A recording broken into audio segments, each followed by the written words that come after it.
اعوذ باللہ من الشیطان الرجیم بسم اللہ الرحمن الرحیم۔ اللہ تبارک و تعالیٰ کے نام سے شروع جو بڑا مہربان اور نہایت ہی رحم و کرم کرنے والا ہے۔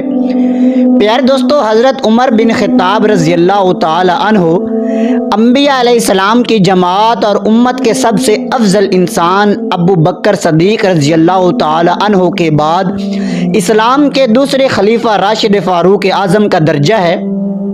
پیارے دوستو، اللہ تبارک و تعالیٰ کا ارشاد ہے، وہ لوگ جو اللہ اور اس کے رسولوں پر ایمان لائے یہی تو وہ ہیں جو ان کے پروردگار کے نزدیک صدیق اور شہید ہیں، ان کے لیے اجر اور نور ہے۔ رسول اللہ صلی اللہ علیہ وآلہ وسلم کا ارشاد ہے، اللہ تبارک و تعالیٰ نے عمر کے دل اور زبان پر حق جاری کر دیا، وہ فاروق جس کے ذریعے اللہ تبارک و تعالیٰ نے حق اور باطل کے درمیان فرق کیا۔ جماعت اصحاب روشن ستارے ہیں، آسمان پر موجود ستاروں کی روشنی کم و بیش یہی مثال صحابہ کرام رضی اللہ تعالیٰ عنہم کی ہے، لیکن ہیں سبھی روشن، ان میں سب نمایاں، سب سے روشن اور سب سے تابناک بہرحال پہلے چار صحابہ رضی اللہ تعالیٰ عنہم ہیں۔ یہ ہی پہلے چار اصحاب خلفائے راشدین ہیں، عشرہ مبشرہ میں بھی سب سے پہلے انہی کا نام ہے۔ آج ہم آپ کو انوکھی خصوصیات والے انسان کی کہانی سناتے ہیں۔ اللہ تبارک و تعالیٰ کے رسول صلی اللہ علیہ وآلہ وسلم نے اپنے 10 صحابہ کا نام لے کر فرمایا تھا، میرے یہ 10 صحابہ جنتی ہیں، گویا انہیں دنیا ہی میں ہی جنتی ہونے کی بشارت عطا ہوئی ہے۔ ان میں سے ایک سیدنا عمر فاروق رضی اللہ تعالی عنہ ہیں۔ پیارے دوستو، انبیاء کی جماعت کے بعد اور مسلمانوں کے پہلے خلیفہ راشد یار غار سیدنا ابو بکر صدیق رضی اللہ تعالیٰ عنہ کے بعد اس دنیا میں سب سے زیادہ فضیلت اور دوسرے خلیفہ راشد سیدنا عمر فاروق رضی اللہ تعالیٰ عنہ ہی کو حاصل ہے۔ نبی کریم صلی اللہ علیہ وآلہ وسلم نے ان کے بارے میں اس طرح دعا فرمائی تھی، اے اللہ، اسلام کو عمر کے ذریعے سے قوت اور عزت دے۔ ان کے زمانے میں اسلامی حکومت 22 لاکھ مربع میل رقبے تک پھیل گئی۔ بعض موقع پر ان کی تائید میں اسلامی حکومت کا زمانہ تھا۔ اتنے بڑے حکمران ہوتے ہوئے دوپہر کے وقت شہر سے باہر گرم زمین پر کوئی پتھر وغیرہ سر کے نیچے رکھ کر سو جاتے تھے۔ ان کے واقعات اس قدر حیرت انگیز ہیں کہ سننے والے دنگ رہ جاتے ہیں۔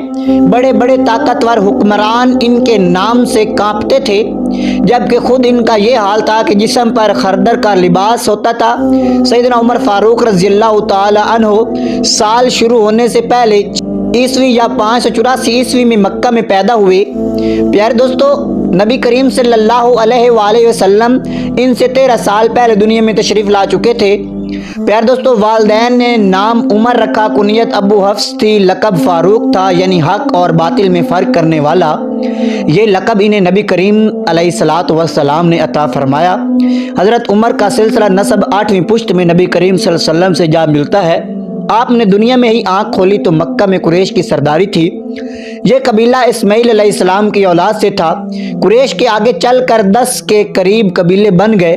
ان میں نبی کریم علیہ الصلوۃ والسلام بنو ہاشم سے تھے، ابو بکر بنو تیم سے تھے اور عمر فاروق بنو عدی سے تھے۔ 10 کے 10 قبیلوں کے سپرد الگ الگ کام تھے۔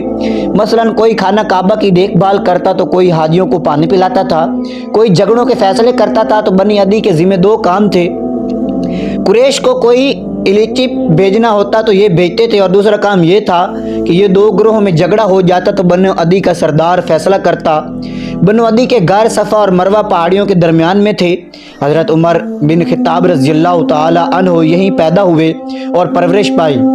پیارے دوستو، ان کے والد خطاب بنو عدی کے سردار تھے، جس زمانے میں نبی کریم علیہ الصلوۃ والسلام نے نبوت کا اعلان کیا۔ خطاب فوت ہو چکے تھے۔ سیدنا عمر فاروق کے بچپن کے حالات کسی کتاب میں نہیں ملتے۔ اتنا ذکر ملتا ہے کہ بڑے تو ہوئے باپ نے اونٹ چرانے پر لگا دیا۔ پیارے دوستو، سیدنا عمر کے بچپن کے حالات کسی کتاب میں نہیں ملتے۔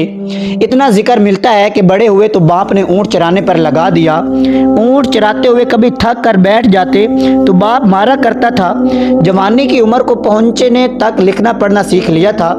प्यारे दोस्तों, नबी करीम सल्लल्लाहु अलैहि वसल्लम ने जब ऐलान नबूवत किया तो कुरैश में कुल 17 आदमी लिखना पढ़ना जानते थे। इनमें से एक वो थे जिनका आज हम जिक्र कर रहे हैं, हज़रत उमर फारूक रज़ियल्लाहु ताला अन्हु। आपसे गुजारिश है कि मज़ीद वाक़या सुनने से पहले आप हमारे चैनल को प्लीज़ सब्सक्राइब कर लें और आप इस वीडियो को आखिर तक ज़रूर देखिएगा। हज़रत उमर फारूक रज़ियल्लाहु ताला अन्हु के अलावा इन्होंने, प्यारे दोस्तों, हज़रत उमर फारूक रज़ियल्लाहु ताला अन्हु ने सिपाहगरी, तेख ज़नी और घुड़ सवारी में कमाल हासिल किया।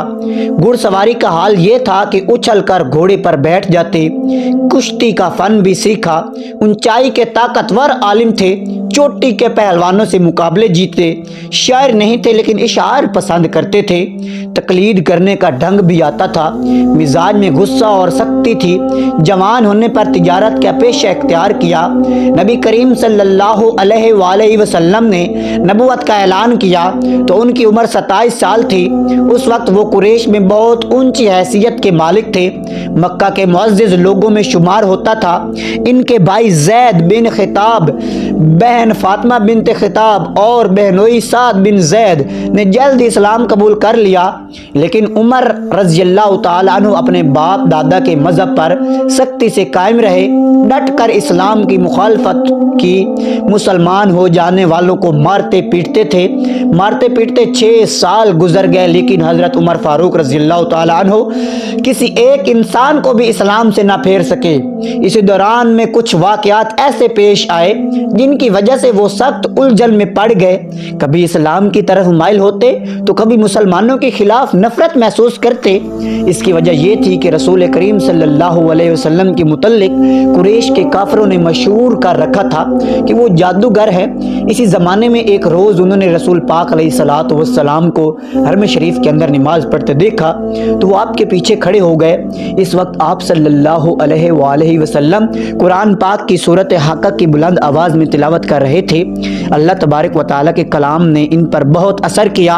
इन्हें यकीन हो गया कि आप ना तो जादूगर हैं और ना ही शायर हैं। दिल में इस्लाम के लिए नरम गोशा पैदा हो गया, लेकिन बाप दादा का मजहब छोड़ने पर अब भी तैयार ना हुए। कासिम बिन उस्मान की रिवायत में आया है कि एक दिन तबीयत ने जोश मारा, इरादा किया कि जिस हस्ती की वजह से वो उलझन में है क्यों ना इन्हें ख़त्म कर दें। चुनाचा नंगी तलवार हाथ में लेकर निकले। रास्ते में एक मुसलमान नईम बिन अब्दुल्ला मिल गए। उन्होंने पूछा, खैर तो है, नंगी तलवार लिए कहाँ जा रहे हैं? बोले, मोहम्मद सल्लल्लाहु अलैहि वसल्लम को कत्ल करने जा रहा हूँ। नईम ने कहा, पहले अपने घर की खबर तो लें, आपकी बहन और बहनोई मुसलमान हो चुके हैं। सैयदना उमर उल्टे पांव बहनोई के घर पहुंचे। इस वक्त इनके बहनोई सईद बिन ज़ैद और फातिमा बिनते खिताब के घर में रसूलुल्लाह सल्लल्लाहु अलैहि वसल्लम के एक साहबी खबाब बिन अरत भी मौजूद थे जो इन्हें कुरान सिखा रहे थे। उमर ने दरवाजे पर दस्तक दी तो खबाब घर के एक हिस्से में छुप गए। फातिमा ने कुरान के औराक छुपा रखे, लेकिन उमर तिलावत की आवाज़ सुन चुके थे। अंदर पहुंचकर पूछा, क्या पढ़ रहे थे? मुझे मालूम हुआ है कि तुम मुसलमान हो चुके हो, अपने बाप दादा के मजहब से फिर गए हो। ये कहकर उन्होंने दोनों को मारना पीटना शुरू कर दिया। बहन के सर पर एक लकड़ी मारी, उनके सर से खून बह निकला। इस वक्त दोनों मियाँ बीवी के मुंह से निकला, ऐ उमर, हम मुसलमान हो चुके हैं, हम अल्लाह तबारक व तआला के रसूल पर ईमान ले आए हैं, तुमसे जो हो सके कर लो, इस्लाम तो अब हमारे दिलों से नहीं निकल सकता। उमर ने बहन का खून देखा और ये अल्फाज सुने तो गुस्से ठंडा हो गया। बोले, अच्छा, जो तुम पढ़ रहे थे मुझे दिखाओ। बहन ने औराक इन्हें दे दिए। इन पर सूरत तला लिखी हुई थी। इन्होंने पढ़ा तो बेइख्तियार पुकार उठे, वाह कितना उम्दा और आला दर्जे का कलाम है। प्यारे दोस्तों, ये सुनकर खबाब बिन अरत भी बाहर निकल आए और बोले, ऐ उमर, मुझे उम्मीद है कि अल्लाह तबारक व तआला ने अपने नबी की दुआ को पूरा करने के लिए आपको चुन लिया है। मैंने कल ही नबी सल्लल्लाहु अलैहि वसल्लम को दुआ करते सुना है, या अल्लाह, या अबू जहल या उमर बिन खिताब के ज़रिए इस्लाम को कुव्वत अता कर। बस ए उमर अल्लाह तबारक व ताला की तरफ आओ, अल्लाह की तरफ आओ। ये सुनकर सैयदना उमर फारूक रज़ी अल्लाह ताला अन्हु ने कहा मुझे मोहम्मद के पास ले चलो। नबी सल्लल्लाहु अलैहि वसल्लम इस वक्त दार अर्थम में थे। उमर रज़ी अल्लाह ताला अन्हु खबाब बिन अरत के साथ कमर से तलवार लटकाए वहाँ पहुँचे।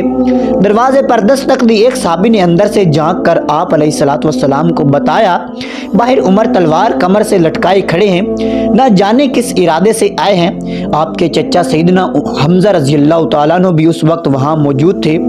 ये बहुत बहादुर थे, फौरन ही बोले इन्हें अंदर आने दो, नेक इरादे से आए तो ठीक है वरना इन्हीं की तलवार से इनका सर उड़ा दूंगा। रसूल अल्लाह सल्लल्लाहु अलैहि वसल्लम ने फरमाया इन्हें आने दो। चुनाचा दरवाज़ा खोल दिया गया। उमर अंदर दाखिल हुए। आप सल्लल्लाहु अलैहि वसल्लम उठकर इनकी तरफ बढ़े, इनकी चादर को मुट्ठी में दबाकर जोर से खींचते हुए फरमाया खिताब के बेटे तुम किस इरादे से आए हो? सैयदना उमर रज़ी अल्लाह ताला अन्हु ने अर्ज़ किया ऐ अल्लाह के रसूल, मैं अल्लाह और उसके रसूल सल्लल्लाहु अलैहि वसल्लम पर ईमान लाने के लिए हाजिर हुआ हूँ।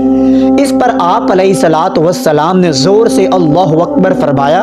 बाकी मुसलमानों ने भी अल्लाहु अकबर का नारा लगाया। अब उमर रज़ी अल्लाह ताला अन्हु ने कलमा पढ़ा, फिर बोले ऐ अल्लाह के रसूल क्या हम हक पर नहीं हैं? आपने फरमाया इस ज़ात की कसम जिसके कब्ज़े में मेरी जान है तुम लोग हक पर ही हो। ये सुनकर सैयदना उमर फारूक रज़ी अल्लाह ताला अन्हु ने अर्ज़ किया या रसूल अल्लाह जब हम हक पर हैं और काफिर गलत रास्ते पर तो फिर अपना दीन क्यों छुपाएं? आप अलैहिस्सलातु वस्सलाम ने फरमाया ऐ उमर अभी हमारी तादाद थोड़ी है और तुम देख रहे हो कि हम किन हालात से गुजर रहे हैं। सैयदना उमर फारूक रज़ी अल्लाह ताला अन्हु ने यह सुनकर फरमाया उस ज़ात की कसम जिसने आपको नबी बनाकर भेजा है, मैं इस्लाम लाने से पहले जिन लोगों में उठता बैठता था अब मुसलमान होकर इनके सामने जाऊंगा। इस पर तमाम मुसलमान दार अर्थम से दो सफ़े बनाकर निकले और काबे की तरफ रवाना हुए। एक सफ में उमर थे और दूसरी में हमजा। सब ने मस्जिद हराम में नमाज अदा की। कुरैश ने यह देखा तो तैश में आ गए। इस वक्त तो कुछ न कहा, जब उमर तन्हा नजर आए तो उन पर हमला कर दिया। उन्होंने भी डट कर मुकाबला किया। आखिरकार फिर इन्हें छोड़कर चले गए। ये वाक़या नबूवत के 6ठे साल पेश आया। ईमान लाने के बाद 6 साल तक मक्का में रहे। दूसरे मुसलमानों के साथ मदीना की तरफ हिजरत की। ऐसे में कुफार को मुखातिब होकर फरमाया मैं आज मक्का से जा रहा हूँ, किसी में हिम्मत है तो मुझे रोक कर दिखाए। आगे ना आया कोई। इस तरह आप कबा पहुँचे। फिर नबी करीम सल्लल्लाहु अलैहि वसल्लम और अबू बकर हिजरत करके वहाँ तशरीफ़ लाए। मस्जिद कुबा की तामीर के बाद सब ने मदीने का रुख किया। हिजरत के वक्त सैयदना उमर फारूक रज़ी अल्लाह ताला अन्हु की उम्र 40 साल के करीब थी। इसके बाद वो 23 बरस इस दुनिया में रहे। ये सारा ज़माना मदीने में गुजरा। मस्जिद नबी की तामीर में हिस्सा लिया। आप अलैहिस्सलातु वस्सलाम ने मुहाजिरीन और इंसार में भाईचारा कराया तो उतबान बिन मालिक को उनका भाई बनाया। उन्होंने अपना निस्फ मकान इन्हें दे दिया। अब्दुल्ला बिन ज़ैद ने ख्वाब में अजान के अल्फाज सुने। उन्होंने ये अल्फाज नबी करीम सल्लम को सुनाए तो आप सल्लम ने सैयदना बिलाल को हुक्म दिया अजान कहें। जो ही उन्होंने अजान शुरू की सैयदना उमर फारूक रज़ी अल्लाह ताला अन्हु अपनी चादर घसीटते हुए और बोले ऐ अल्लाह के रसूल, उस ज़ात की कसम जिसने आपको नबी बनाकर भेजा है, मैंने बिल्कुल यही अल्फाज ख्वाब में सुने हैं। ये सुनकर आप बहुत खुश हुए। आज तक अजान इन्हीं अल्फाज में दी जा रही है और क़यामत तक दी जाती रहेगी। हिजरत के दूसरे साल बदर की लड़ाई पेश आई। सैयदना उमर फारूक रज़ी अल्लाह ताला अन्हु भी इस गज़वा में शरीक हुए। इस गज़वा में उन्होंने एक बहादुर सिपाही आम बिन शाम को कत्ल किया। ये रिश्ते में इनका मामू था। अगले साल ओहद की लड़ाई हुई। सैयदना उमर फारूक रज़ी अल्लाह ताला अन्हु इस लड़ाई में भी शरीक हुए। बदर की लड़ाई में भी उमर फारूक की बेटी सैयदना हफ्सा बेवा हो गई थी। नबी करीम सल्लल्लाहु अलैहि वसल्लम की ख्वाहिश पर सैयदना उमर ने इनका निकाह आप अलैहिस्सलातु वस्सलाम से कर दिया। इस तरह वो रसूल करीम सल्लल्लाहु अलैहि वसल्लम के ससुर बने। उनकी बेटी को मोमनों की माँ का दर्जा हासिल हुआ।